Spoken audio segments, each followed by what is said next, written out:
We are the anchors of Queer News Tonight, and this evening we discuss the queer headlines. Trans-inclusive group hosts a powerful T-Door event on November 14th, reflecting on transgender rights, resilience, and advocacy among 2024's pressing challenges in South Florida. On Veterans Day, the Library of Congress shared LGBTQ veteran stories highlighting their resilience, courage, and dedication despite challenges. Special exhibits and tours were held too.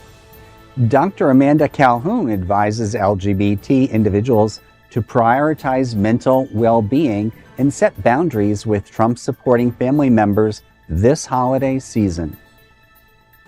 HOTspots magazine latest issue highlights Wilton Drive restaurants, the Art of Drag fundraiser, the Fort Lauderdale Film Festival, and more LGBTQ events and features. Over 1,000 LGBTQ candidates ran for office in 2024's election cycle, with historic wins in 40 states, Puerto Rico, and D.C. Well, good evening and welcome to Queer News Tonight. This is the world's first and only LGBTQ daily evening television news, broadcasting live and available on demand on your favorite streaming channels. We're proud to announce that YouTube has recognized Queer News Tonight, certified by analytics company vidIQ, and we now have more than 10 million views on the only daily live queer news show in the world. We're proud that we have more than 1,000 new subscribers in October, and that Queer News Tonight has more YouTube subscribers than any other LGBTQ brand in Florida. Over 500,000 of you have watched this show in the last 60 days. We thank you for watching and supporting our voice in our community. It's Monday, November 11th, 2024. We are live and literally out of the closet and into the headlines. So many of your important stories we're going to tell this evening on Queer News Tonight.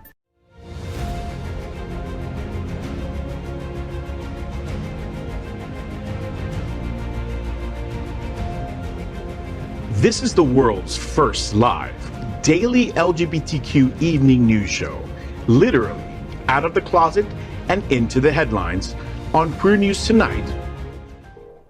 This is the world's first and only unedited live LGBTQ evening news show. Whatever happens unique in LGBTQ news, you will see it and hear it. HOTspots magazine, Happening Out Television Network, is a nonprofit 501c3 media company in the same model of PBS and NPR, but designed for the LGBTQ community. Our mission is to support the 11 pillars of our LGBTQ community. We want to inform and educate the key issues of lesbian, trans, Latino, Black, healthcare, seniors, students, faith, social justice, business, and queer culture. Help us support our community. We are part of one of the largest LGBTQ nonprofit media companies in America, HOTspots Magazine and Happening Out Television Network.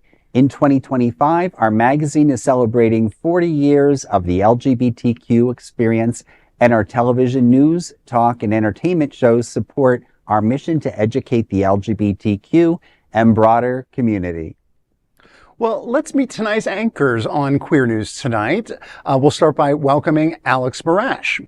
Alex has written for The Advocate and served as editor-in-chief of Options magazine. He's also served as media director of the National LGBTQ Task Force and press secretary for the Florida Democratic Party. Welcome, Alex. Thank you for having me. You know, speaking of the former Democratic Party staff, this is my first time back since the election. And, you know, they say it's really unlucky, even a curse, to toast with water. So I'd like to propose a toast with water to a few people to thank for this election cycle. First and foremost, to the Democratic Party, thank you so much. You moved so far to the right without getting a single Republican you thought you were going to get, that you got your entire base practically to abandon you. Good job with that. And then on top of that, the only group that you actually did better with this cycle, the LGBTQ community, to show us how little respect you have for your own base, you've been attacking them, saying it's trans people's fault for your loss. So I just want everyone to know, I'm so sick and tired of that party. They really need to get their act together. That's where I'm at right now. I don't know where the rest of you are, but that's where I'm at, toasting with water to the Dem. Go team. Cheers. Next, let's welcome Larry Farver. Larry has over 20 plus years of experience in human resources, acting, film, radio, TV, live events, parade float design, production, and casting. He's an advocate for LGBTQ rights. He's proud to be living the dream right here in Wilton Manors, serving on a city advisory board and ongoing civic project initiatives as a dedicated volunteer. So, Larry, the Joyride is launching its inaugural 2-day ride on November 22nd from Miami to Key West, spanning 2 days and 165 miles of scenic, sun-kissed landscapes. Tell us a little bit more about it. Yeah, I'm excited to. Every day when I go to work, I work for a healthcare organization in downtown Fort Lauderdale in HR. I pass the Broward House. And after 20 years, the Smart Ride has passed the baton to several nonprofits. And the Joyride is what we're talking about right now. And, the money will go towards, AIDS-related charities, and it's exciting. And I'm glad that the baton has been passed and they're continuing the ride. I personally know some great people in the community. I know Carvel Estriplet, who owns her own store in Wilton Manors, is one of the riders. And I believe that her significant other, Robert Hadley, will be supporting that effort, and many other fine citizens of our area. So it's exciting.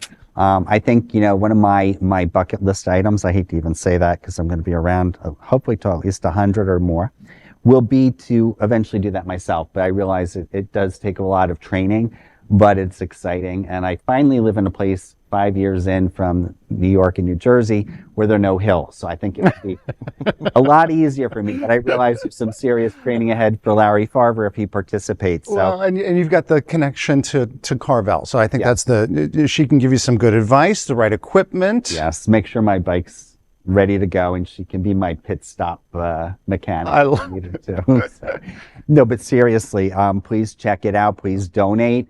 It's a great charity. Awesome.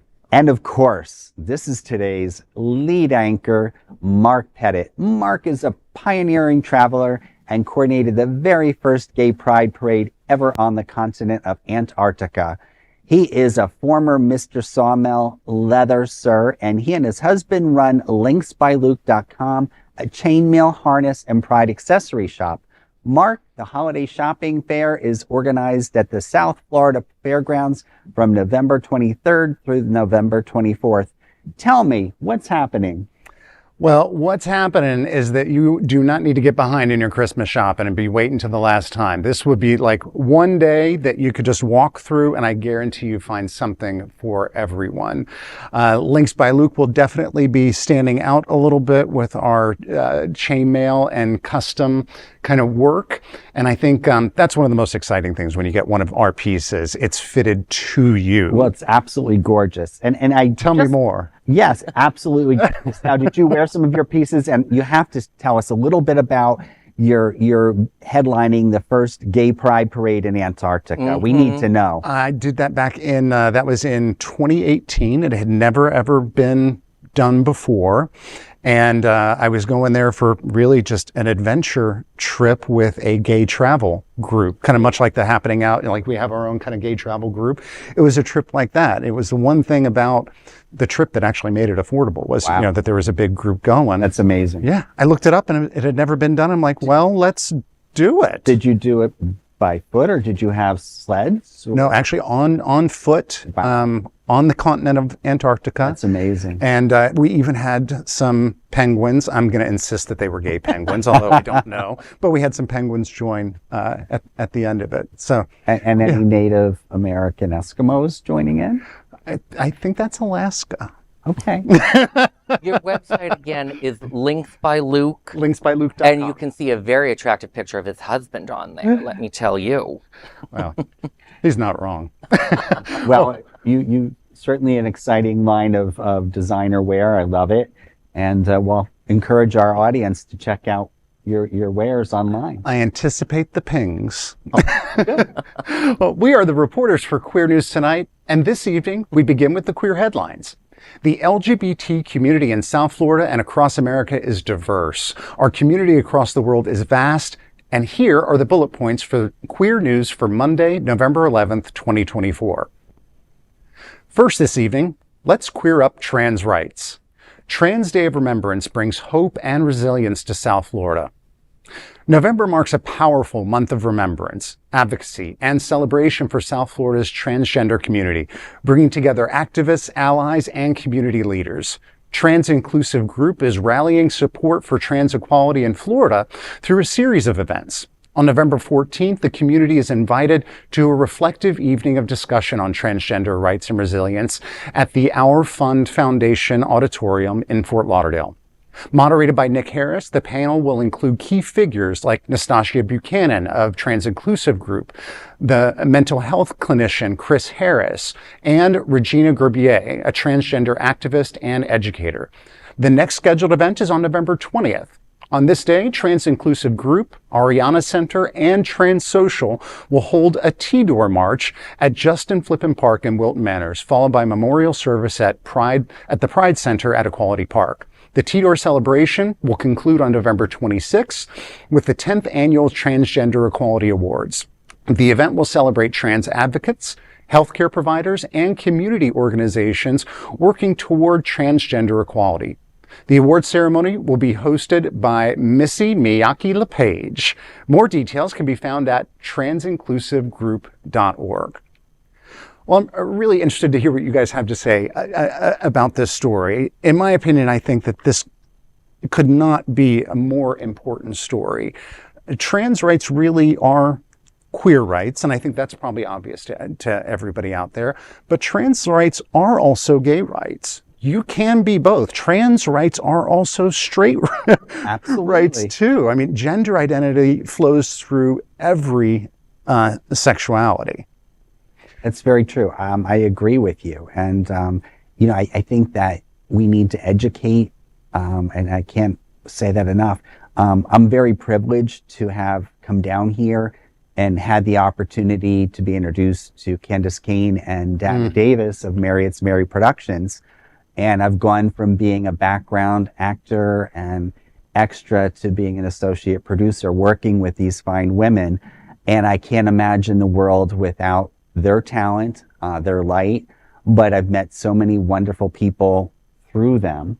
Right now we're working on a documentary, and I won't go into all the detail, but we have had some great interviews with wonderful trans men and women. And, I've had the opportunity in the past. And we can't dim that light. But as you said, Mark, you look at the spectrum of people who, they identify as straight, trans, lesbian, trans, the whole spectrum. I had the opportunity back in New York to work with a wonderful, wonderful director of film, Anthony, and, he was amazing. I think of many others that I've met in our community. And I think that, we need to educate people and, bring it to the surface so that people aren't afraid. We're not looking to meet a quota. Certainly there are people we certainly don't want in our spectrum. And I'm not saying that to be mean, but, there are just some people out there who use the Bible as a shield, and they forget about what it's all about, love and supporting your fellow mankind or womankind or transkind. And, I think it's time is here, and I think it's something that we need to be there. I know there's another story coming up, and I won't steal the thunder on that, but it's scary when you see people infighting in our community saying, well, why do we need to support them? The same reason that we were supported by many others, whether it's the Black community, Latino community, when, the Mattachine Society developed, in the 50s and 60s, if I got my decades correct. So very important. Yeah, you made a good point about the rights, and I want to paraphrase Hillary Clinton for a second. Trans rights are human rights, and human rights are trans rights. Absolutely. But the thing that I think that makes the Transgender Day of Remembrance so important is people often, they want to try and talk about all these really random things. The right's always trying to make up these lies about sports and bathrooms. Transgender Day of Remembrance is about trans murders at the end of the day. This is a group that is uniquely affected by violence. compared to anyone else in the LGBTQ community right now. Especially Black trans women are put at extreme danger often in our society. And that's why I think this sort of day is so important, especially right now. You know, the next time someone tries to tell you like all these random weird things that they're trying to say about our community or about trans people, like, it's about trying to protect our lives to exist.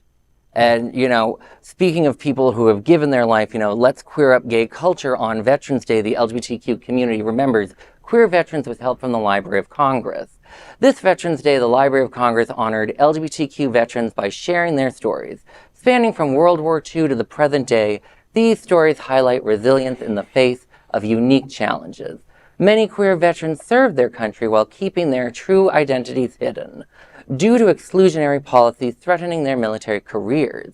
These stories illuminate the courage, sacrifice, and dedication that queer service members have shown through the decades. To celebrate the day, the library also allowed visitors to explore these narratives at the Library of Congress with access to the historic Thomas Jefferson Building and special exhibits. The public also had the rare chance to tour the library's renowned main reading room, showcasing one of Washington, D.C.'s most beautiful spaces. You know, this is a really nice story to hear with Veterans Day. I'm not an expert on queer veterans. I have been to the Library of Congress maybe 15, 20 years ago as a DC intern, and the main reading room is beautiful. I'm glad that they're doing something like this for queer veterans today, and happy Veterans Day really to everyone this afternoon. Yeah, and I think it's so important to be supportive.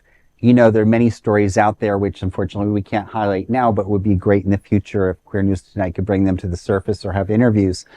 But I look at another project that I was on with Christopher Batea Fretzel when I came down, and it was a movie based on a true story called Frag. There was an incident back in 2022 in Wilton, Manors, based on a closeted veteran who came in to a bar on Andrews Avenue and had a fake grenade. And he was really brought in because he was spurned on Grindr by one of the bar staff there. And luckily it was not a real grenade, but it shows that we need to support people, and it's never too late to come out and anywhere in the spectrum of LGBTQ. And the same thing going back to, you know, the bathroom bill, the bathroom bills and the prejudice that's out there. You know, diaper doll is another one, going back to the trans, you know, community. And, you know, while it was a parody, it's hard to believe that here we are waiting for Mr. Trump to arrive. And, you know, he said on air that he's going to support everyone. And in one of my recent broadcasts, I looked right in the screen and had a conversation and said, you know, to your people, Mr. Trump, or to you, put your money where your mouth is. We're going to remember what you said.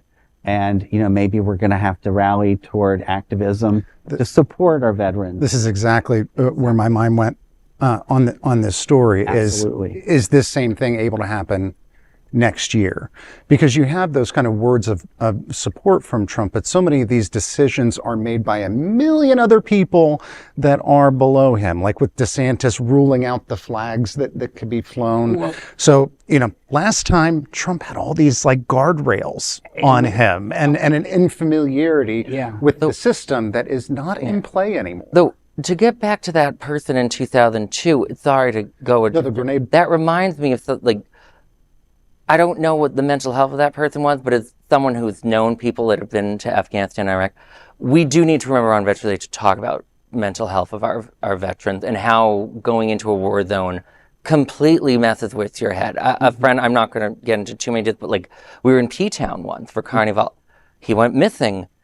The fireworks made him think he was back in Afghanistan, and we had to go find him, the poor thing. PTSD and we don't, is real. Yeah, and we don't talk about that enough when we're talking about things like veterans. And you don't even think about it until like you mentioned it, just reminded me. And certainly we cannot go back to don't ask, don't tell. I mean, after having Pete Buttigieg, you know, come to the spotlight and as a leader, and I would like to think, and unfortunately he probably will not be kept on by Trump, but I'd love to think that he will go on to bigger and greater things. I've heard him speak. I loved seeing he is a veteran talking down one of the Fox female newscasters. She was trying to, you know, unnerve him, and he had an answer for everything and made her, you know, basically scramble to maintain her composure. There is not much better than Pete Buttigieg on Fox. Yes. And like, why can't I talk like that? Exactly. Where was that? Just coach? so I wish I sharp. had that mentorship when I was a young boy in Western New Jersey, who just kept going every day and saying, it's going to get better, and I had to be my own coach, so we cannot go back. We can't. Hopefully we won't. Next, let's queer up the USA View. Yale psychiatrist suggests that queer people should avoid Trump-supporting family during the holidays.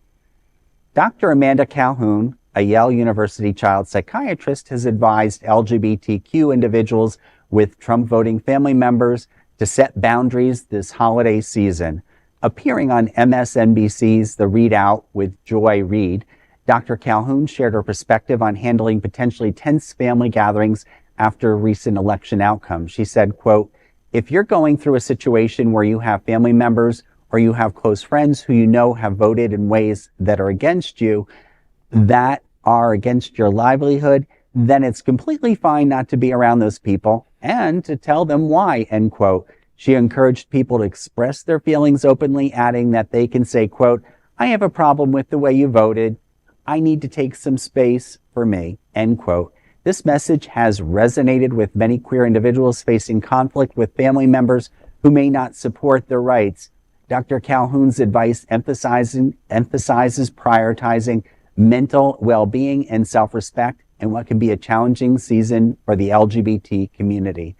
Well, I have to say, to my disappointment, and it wasn't a shock because we had Trump run before, I have some family that I love very much. And I have some people who voted for both parties. I have a niece who said, Uncle Larry, if you and Uncle Daniel need to go somewhere, you have us, you can stay in our home.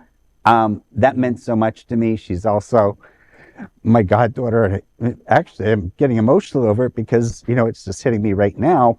But, her dad, who I love, my brother, is voted the other way. And to think that there's such a disparity within families. And I think the one saving grace, it sounds awful, is that I have my chosen family down here, and it's not that I've ostracized. Certainly if I was back up in the Northeast, I would be having Thanksgiving with them. I think certainly we've learned from past experiences, which I can't go into, but would make a great parody of some kind of a family story. We've learned a long time ago that there's certain conversations you don't have when you get together. Let's just say the shit hit the fan one year, probably 20 years ago, when I kissed a former fiance before I met my current husband behind the roses during a farm festival, and got talked to and said, what are you doing? I have to live here. And I had to tell that beloved relative, well, I have to live in the world. That's my significant other. We weren't having sex rolling down the street in the cornfields, but we had a kiss, which meant a lot to me. And the next day I stood my ground and we went to my grandma's birthday party. So I have to say, I love my family. I have my chosen family down here. I think it's a personal choice. It's a deeply personal choice. I have a close friend that very gay friendly, but she supported Trump. She posted things on Facebook. She had Trump on the golf course. It might be funny to some people, but AI can do treacherous things, throwing Kamala Harris into a pond. And people think that's funny. And I just did a night of 1,000 Kamalas with Dana Davis from Married to Mary Productions at the pub on the Drive, trying to support our candidate before the election. So, it's when you have a niece, going back to that, being scared, I think, I'm very lucky to live where I am. And I don't want to say I'm in a bubble. I'm very privileged to live where I am and have the friends and people and community I have. Thank God I'm not in a place where we don't have those resources. I'm not sure how I am, but I am going to say that this year I'm going to push my employer, who I respect and I'm proud to work for, to be very prominent during Gay Pride, just as many other healthcare providers in the community have done in the past. Some with even, past religious connections have stood first and foremost in supporting our community. So I think it's important. Gentlemen? Yeah, I think Dr. Calhoun does something really important in this story, and just really even giving permission for a person to feel that way. Yes. I think so often when there is that family disconnect, and family is so important to each of us, that the torture of that disconnect and dissonance can be, I think, really just deafening to what's going on in the outside world. But I would just want to kind of highlight, well, a couple things. One is I think that a lot of people have, especially queer people, have families where the entire family, has voted against their rights, which is pretty difficult. But Dr. Calhoun really, I think, uses some good language in here in talking about boundaries. Yes. Boundaries does not mean that you have to cut people off. It just means that you have certain space, certain kind of rules of engagement that need to be followed. Really, she's just talking about a mutual respect and having the bravery to say that I will be receiving this respect. So I applaud this and the permission that she's given people to really feel their feelings. I was listening to this, and it's hard because each family is unique and different, and we've all gone through very emotional things with our families, whether it be coming out, how they've accepted or not accepted us. But at the same time, I look at where we are in the country, and having someone from an Ivy League school, Yale is where more people go to Ivy League schools from the top 1% than the bottom 60%. So someone from an Ivy League school, it feels like she's lecturing our society right now at a time where I don't think that helps, honestly. I'm please, liberal media, don't be telling people that their family is the enemy. Please, calm down and let people figure out their families themselves. That doesn't mean you shouldn't talk to your own mental health providers on how to deal with that. But I felt like MSNBC was being a little cringe with it. Not too cringe, but a little. And the thing that I will also say to a lot of us, I think, are going through our own mental health about the election, it's not your fault. Joe Biden and Kamala Harris made their choices. Not if you voted. Whether you chose to vote or not. You guys did not set the tone for that presidential campaign. They were big kids that knew exactly what they were doing. There were plenty of pollsters that could have told them what they were doing was going to go in a certain direction. They made a particular path choice for both of them. They're big kids. It's not your fault. It's not your fault. It's not your fault. They need to deal with that. And I'm going to say this, and there may be somebody, in the community who bashes Larry Farver for saying this. I've had conversations with my mother when we were going, it's terrible when you're doing it long distance. We weren't even doing it FaceTime. That would have been more fun. But we had conversations, and I said, Mom, I'll be honest with you. I really wish there was another choice. I said, I'm not happy with the choices, but certainly I'm not going to vote for Trump. I said, you raised me to respect women. And I told her, I'm not going to go into the grabbing thing and all this stuff. But I said, you taught me as a single mom raising me to respect women. My father and my stepmother did the same thing. So how can I support somebody with that baseline? Someone who hasn't maintained promises. But the other thing is to be told, whether it's a loved one who supported Trump in the election, that you have nothing to worry about. It's just their supporters, and that don't worry, at the end of the day, you're not endangered. Well, you tell that to many of us who were bullied as kids, and we put it back. That's our PTSD, just like the veterans. Yeah. I have learned to compartmentalize it, and sometimes it comes to the surface. But I'll be damned, and I've told my mother this, I'll be damned if somebody comes after me, just like in the Holocaust. I will have everybody's back, and I hope that our community does too. And not to remember that model. People sometimes, I think, slouch that off, and it's very real. So I hope that any of the people that supported Trump have our backs during this next 4 years. I hope the next 4 years goes calmly and that Trump maintains his position. But again, I know that there's some people out there who don't support us. Yeah. Oh, yeah. Well, next, let's queer up HOTspots magazine. HOTspots magazine brings new issue to stands with holiday highlights. HOTspots magazine latest issue, released last Thursday, is packed with must-read features for the LGBTQ community. The special restaurant edition spotlights Taste of the Island, showcasing over 40 Wilton Drive restaurants and beverage companies. Culture enthusiasts won't want to miss the Art of Drag fundraiser at Aquaplex on November 17th. And an exclusive preview of the Fort Lauderdale International Film Festival running through November 17th.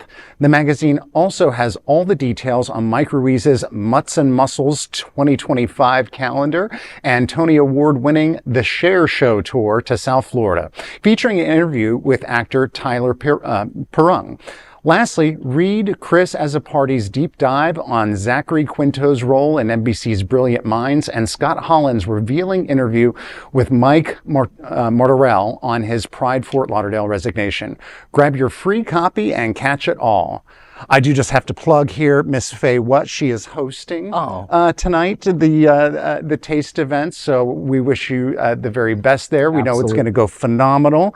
You have left me some very big heels to fill, so I hope I'm making you proud. But as much as I would like to explore doing a deep dive into Zachary Quinto, I love how that was written. Call me. But what is standing out to me in this story is Aquaplex, formerly known as Lips. Me and my husband were just there, and the girls were talking a lot about the new management and it really being behind them and behind us as a community, because it's our first time being back since the big kind of changeover, and that's of course what you wonder is how are you taking care of the entertainers. And those are really nice words, but to see that they're backing it up with action like this and using their venue to host, I think is really admirable. And I could be wrong and I could get called out on it, but I don't remember Lips doing that. I don't know enough about Lips management to comment, but it's nice to hear a positive story with new management, because normally when I hear new management, I'm like, what's the drama? We got to report on the story. And so that's a positive thing. Yeah. I don't know anything that's going on with Fort Lauderdale Pride. I've had some advisors for this show remind me not to try and go into a deep dive of it, but I have to now get a copy to know what the heck is going on with Fort Lauderdale Pride. That sounds like a really gossipy story. I can't wait to read. You got to pick it up on the way home. Yeah, no, and I have to agree. Being in human resources for my day job that pays, I'm going to say that employee relations is very important. So when I hear the gossip on the drive, which I try not to pay attention to in social media, but when you hear enough of it, or if you're friendly with wait staff and there's a reality there, it's really refreshing to hear that, the owner of an organization such as Aquaplex has people's backs, and, hopefully they'll be successful. We need to continue to encourage businesses to grow, not only in Wilton Manors and maintain, but in the periphery in Fort Lauderdale and of course Oakland Park, where Aquaplex sits. Being on an advisory board, looking to make Andrews Avenue and Oakland Park Boulevard corridors just as nice as the drive. We encourage this, so I'm excited about it. Right on. Yeah. Next up, let's queer up politics. The numbers are in. Despite disappointments, LGBTQ candidates have won big. In a historic election year, over 1,000 LGBTQ candidates ran for office nationwide, achieving significant wins and setting records across multiple levels of government.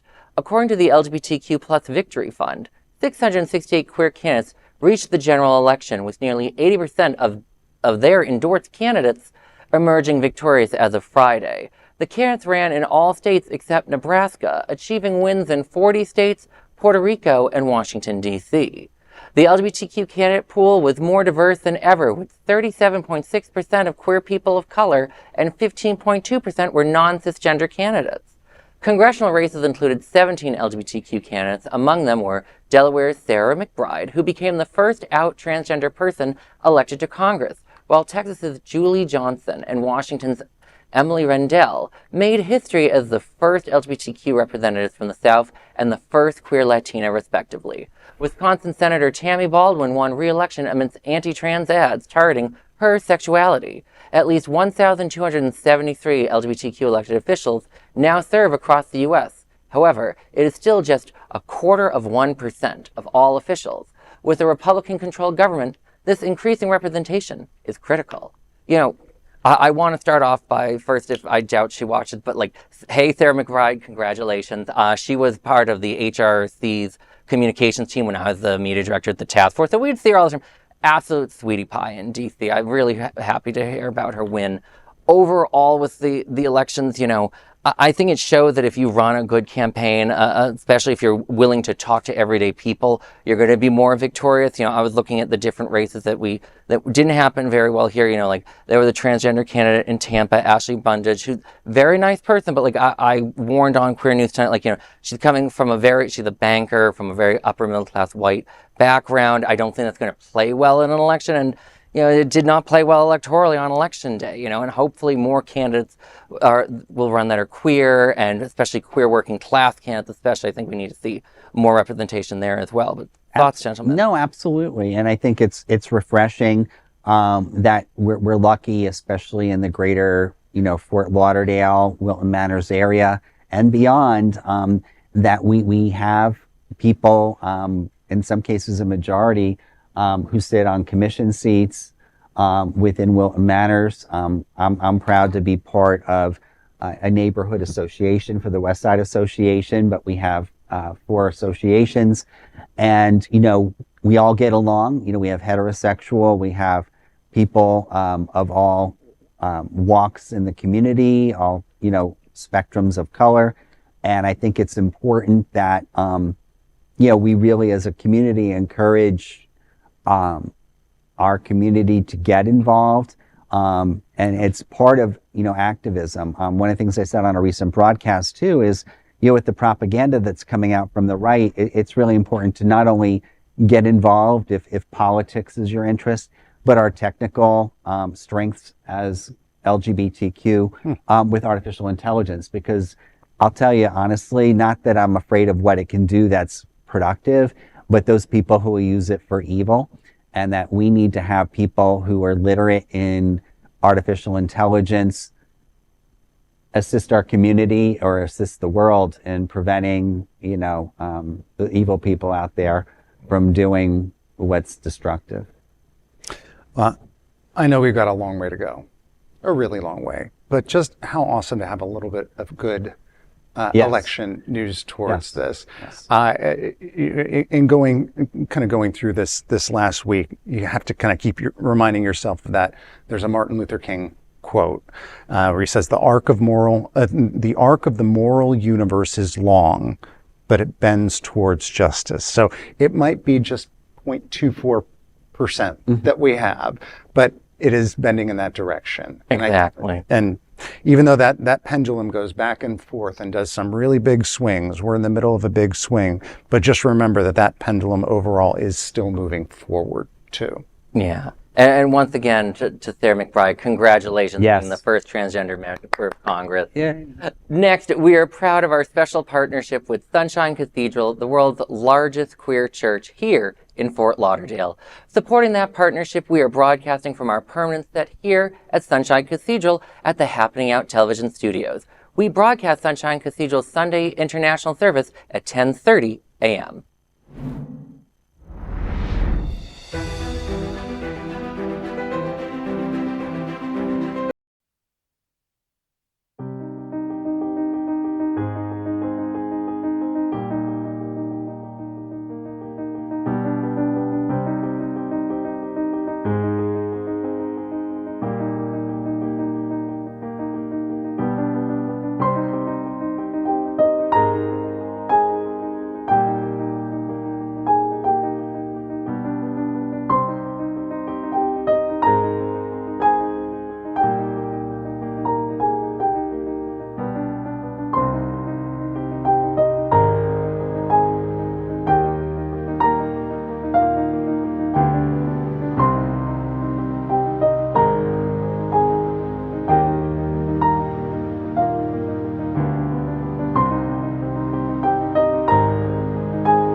Minute News.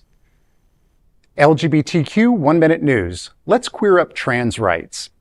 Anti-trans lesbian Fox News host blames gender fluidity for Democratic candidates' losses.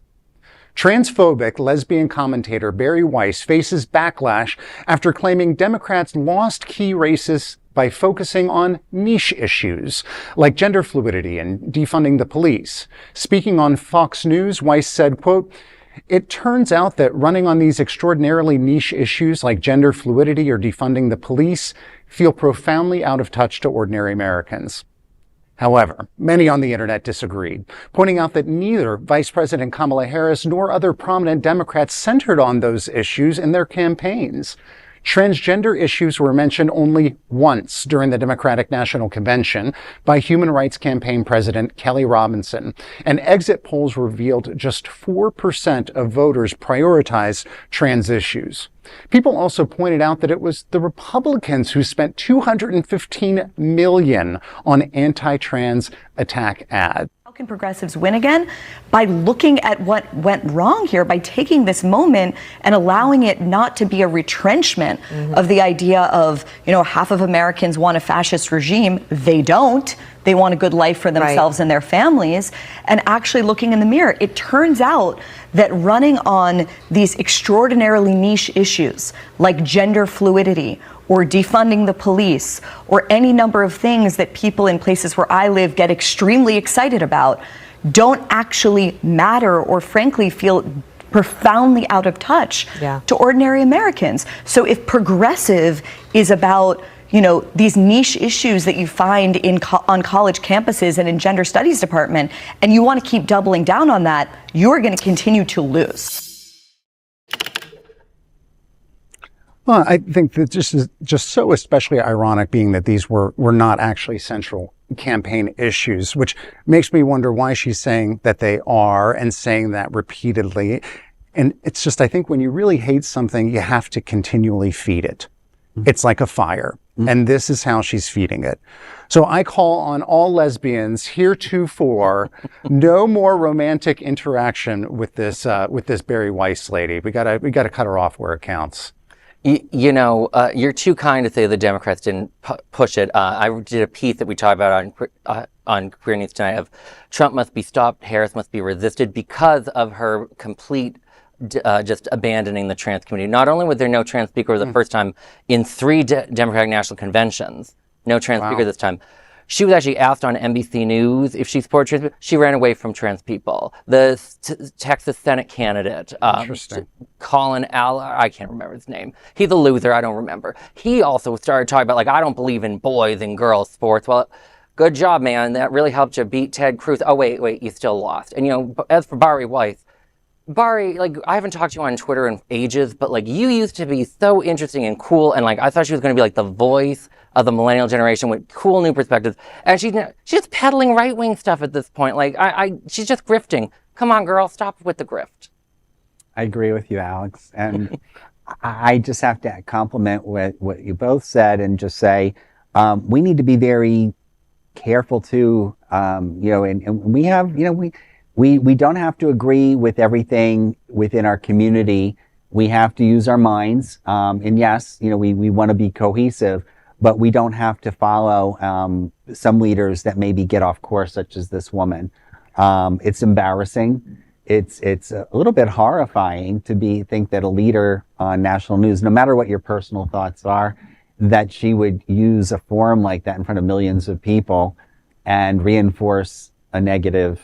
Yeah, that's what she's taken her time to do. What's so horrifying is she's not the only one pushing this. And as I said earlier, the only demographic so far, there might have been 1 or 2 others that I haven't noticed, from 2020 to 2024 that Harris actually did better than Biden was the LGBTQ community.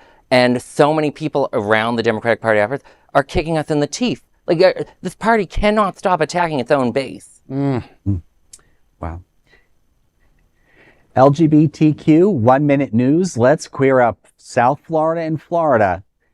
Art Walk Wilton Manors returns on November 16th. Wilton Manors is bringing art, community, and culture to the sidewalks this month with the return of Art Walk Wilton Manors on November 16th from 6 to 9 p.m.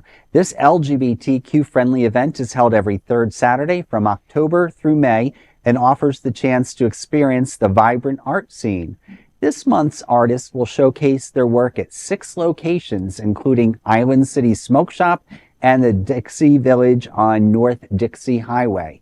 From fine art and handicrafts to one-of-a-kind pieces, Art Walk is the perfect place to find unique gifts for loved ones or a personal treasure to bring home. To sweeten the experience, visitors can enter a free self-portrait raffle too. That sounds like a lot of fun. For more information, visit www.awwm.org. Well, I'm excited. I'm going to check it out. Hope you guys are there too. It was actually one of the very first Links by Luke events that we ever did. Awesome. Was Art Walk, and it's just to see it grow to the multiple locations now, where it's really become almost like a citywide event. I think it's really cool to see that growth. It looks so cute and amazing. I can't wait to go. Is your attractive husband going to be with you at this one? Why is he always my attract? Because it's more fun to say it like that. And he's British, okay. ladies and gentlemen. So. I know attorneys. Restraining orders on the way, Luke. Don't worry. I got it. Well, and I think it's really exciting to think that Wilton Manors, I think, 2 square miles, that we have some of the best culture every day. There are times where I'm sitting there saying, I have a conflict. I don't know which one I'm going to go to. That's a good problem. I know some of our commissioners in town go event hopping and they do it well, but I'm like, wow, there's so many things to do. Oh, yeah. And by culture, they also have some amazing martinis. LGBTQ 1 Minute News, let's queer up the worldview. African country of Mali criminalizes gay sex. In a move troubling to LGBTQ advocates, Mali's military-led government has voted to criminalize homosexuality. The National Transitional Council, which has held power for over 3 years, has approved the Penal Code amendment with a near-unanimous vote of 131 in favor and 1 against. Now, the final approval rests with Mali's military leaders. Under the new Penal Code, anyone engaging in or promoting queer identities will face persecution. This development raises concerns across West Africa as neighboring Burkina Faso's junta is reportedly preparing similar measures. Mali's new penal code is yet to be published, leaving many details uncertain. I always find it so odd when I see countries in places like Africa and Asia criminalize homosexuality, because often, especially parts of Africa, there's this big push to throw off what British colonialism has done to them. Well, outlawing homosexuality is an old British and French throwback. So when you redo this Africa, you're actually just re-embracing European colonialism. So please stop doing what Europe used to do. Like, they figured out it was no good. Don't do it yourselves. Yeah, and definitely check out the Department of State website when it comes to Mali, because this change is it's a very unfortunate one, but they've already said do not travel to Mali due to crime, terrorism, kidnapping. So now we can add this to the category. Congratulations. And I'm going to say again to our future POTUS to be Mr. Trump, Donald, these countries, if you truly have all of your citizens and you have our backs and you support all of us, whether we voted for you or not, let's boycott these countries. Let's show them that we need to have, human rights throughout the world, and we're not going to be messed around with. So boycott these countries and let them, and then certainly let's have a sensitivity. I'm sure there's some citizens that are LGBTQ that we need to look out for. And, while we may need to look at immigration, that certainly these are true refugees that deserve to come over. LGBTQ 1 Minute News, let's queer up gaming. The newest title in Dragon Age video game series continues queer character traditions. You need not tell me that I am an inadequate mother. I am aware. Then why did you leave? When I see my child in danger, I act. Here's the ginger. Thank you. So, I'm non-binary. What does that mean? It means I don't feel like a man or a woman.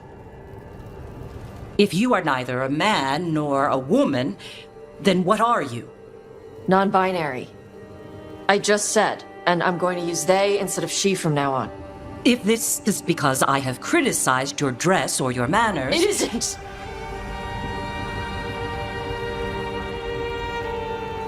Under the Cune, the term for one whose gender does not match the one given to them at birth was a... The latest Dragon Age release, The Veilguard, is stirring conversations for its dedication to queer representation and for continuing a legacy of inclusivity that has defined the series. Though there is a pushback from certain segments of the gaming community, LGBTQ fans are happy about it, and many critics are praising The Veilguard for remaining true to its roots. From bisexual characters in Dragon Age Origins to fan-favorite trans figures in Inquisition, BioWare has created safe spaces for queer players to explore gender and identity. The newest title goes further, allowing players to select pronouns and even establish a trans identity if desired. I say this is very surprising for me, not kind of being in the gaming community. I had very little exposure to it, which was groups of friends that would play it, and I would walk in and they were all playing these games, which would be on speaker, and you could hear the other people talking. And I can't even count how many times people were using gay slurs to yell at you when when you mess something up, you F word, and like that was my only taste of it, and I have never gone back. So this just evolution of it is impressive. It's and also beautifully done. It is the gaming community is very common because when I play Halo online, I stay mute because if they hear my voice, it's just like, what's this queer doing here? And like, it's not like if it was like in other video games like Star Wars Battlefront 2, I'm very good at, so I don't mind if you say that because I will still be killing you the entire time. Halo, I'm no good at. Whereas with Dragon Age, I love that there's more queer representation. It reminds me of all the queer representation that they put in Baldur's Gate 3, which I will always get a kick out of. The YouTube trans reporter of video games. She goes by the Jimquisition. And I love how her favorite thing to do in Baldur's Gate is to be a femme elf ladyboy, and she loves to pick like the top female parts that look great and the bottom bits for the guy to make her feel very complete. And I'm like, I love that. I love when video games go in that direction. And it's a good thing for more video games to have more fun and more ability to do what you want to do to your characters. And then to put them in like this to have actual storylines, it's just been wonderful. I'm personally excited. I've never been a gamer, but maybe that'll be something that we look at to put under the Christmas tree. I have an old friend back in New Jersey who runs a company called J2Games.com. So Jay Fenimore, if you see this, be the first, because I think this is something that will really be a hit. And, I'm tired of, when I think of gaming, I think of violence against women, certainly violence against humankind. And to be able to be, live out, maybe, living an alternate life, it's exciting, to have that fantasy. Yeah. Gaming has also changed a lot. Not everything's action. Gonna drive me, I can't remember the name of the game, but there's some games that are just story narratives where you're literally going around and solving like a mystery. And there was actually a game a couple years ago of a trans man. You play as a trans man and with your sister going back to Alaska and going through what happened to your mother. And it was actually a very beautiful story. And like, there's so many other things to gaming now. I think. So there's drama gaming? Yes. Like, I think 20, 30 years from now, like the TV and games might start merging more and more. So that'll be interesting to see. Very interesting. Yeah, no. And it's funny, now I'm having a flashback. I won't say what year it was, but I was in high school back in the day. And, you wonder with technology where this is going to go. I had a teacher saying, oh, by the year, blah, blah, blah, blah, blah, blah. They're going to be holograms. You're going to interact with them. And I'm like, yeah, right. And now. And here we are. It's exciting. It's exciting. Very exciting. Well, LGBT 1 Minute News. Let's queer up entertainment. Queer rock group, the Scissor Sisters returns. But without Matronic. The Scissor Sisters are back. After years of rumors, fans are buzzing as Jake Shears, Baby Daddy, and Del Marquis announced their 2025 reunion tour. Known for their dynamic live performances, the trio is already thrilling fans with the promise of an incredible show that remains true to their iconic hits like Filthy Gorgeous. While the reunion excitement is high, Animatronic's absence has sparked a wave of emotion amongst fans. Baby Daddy shared he really, quote, wanted to make sure that Anna was asked, but was not something that she wanted to do at the moment, end quote. He also mentioned that Anna's decision to come came from a place of self-priority and the band admires it. Well, I am excited. I'd like to see them. I know I missed their show when they were here in the Fort Lauderdale area. And from what I know from my anchor colleagues here, it's a show to be reckoned with. So I love showmanship. I love, uniqueness. So I'm all in. You are going to have your cup overfloweth. Oh, great. We were just playing Filthy Gorgeous right before it started. I'm like, okay, let's just jam out a little. That song is like my gay musical spirit animal. If you could have one, I love it. That would be up. And you would work with Attitude and written for them. The Advocate. No, I'm sorry, Advocate. But there was a recent post, I believe it was Attitude, not Advocate, apologies, but called their first album, which if you're curious is self-titled, Scissor Sisters, one of the best pop records of all time. And I think especially true if you're LGBT. Oh yeah. Night Work is actually one of my favorite albums of all time. I think this is one of the biggest stories of the year that they're doing a tour. I don't fault Animatronic. This band was started 24 years ago. Touring is hard. Like, I've never attempted to do anything like touring, and that just looks really hard. It's rough. These are not like a bunch of 19-year-olds on their first tour. I get her like wanting to stay home. Hopefully, maybe she'll do another album with them sometime, Anna. Maybe that it would be something in the future, but still, like, it's great to see Jake and the rest of them go back on tour. If they come down to Wilton, Manors, I'll probably be like the geek going in there and be like, do Laura or something, Oh, Miami or Orlando's got to be one of the shows. Right. At least, if not Fort Lauderdale. Yeah. Great. Well, that is today's news for the LGBT community on the world's first and only daily LGBTQ evening news show. If our community is important to you, share this news with your friends and family. Join the conversation on your favorite streaming platform. Queer News Tonight is the only live LGBTQ digital television show in the world that is out of the closet and into the headlines. We need your support if our community is to grow. We must tell our stories and bring them to the attention of the broader world. This is the only place in the world that tells these types of LGBTQ stories in motion and sound. That is the passion of HOTspots magazine, Happening Out television network, and Queer News Tonight. I'm your anchor, Mark Pettitt, and on behalf of these LGBTQ reporters, the anchors of Queer News Tonight, including Alex Morash and Larry Farver, we will see you daily at 8 p.m. To our LGBTQ world, we wish you good night. Good night.